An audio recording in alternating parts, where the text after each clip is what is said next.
Hey everyone, welcome back to the channel. Today we're diving into GPT versus MBR in Rufus, two partition schemes you'll see when creating bootable USB drives. If you've ever wondered what the difference is and which one to choose for Windows, Linux, or live USBs, this video is for you. And don't forget to hit that like button and subscribe for more tech tutorials and guides. Let's start with MBR, which stands for Master Boot Record.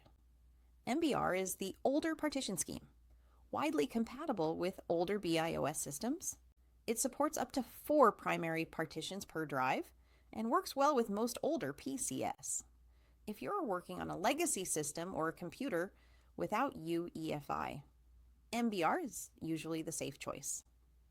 Now, let's talk about GPT, or GUID partition table.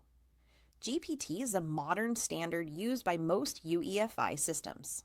It supports larger drives, more partitions, and provides better data integrity through partition tables and CRC protection. GPT is recommended if you're installing Windows 10 or 11 on a modern PC, or if you need more than 4 partitions on your USB drive. So, which one should you use in Rufus? If your target system uses BIOS or legacy mode, go with MBR. It's simple and reliable. If your system uses UEFI or you're working with large drives or multiple partitions, GPT is the better option.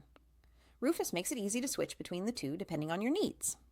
A quick tip: always check your system's firmware before creating a bootable USB.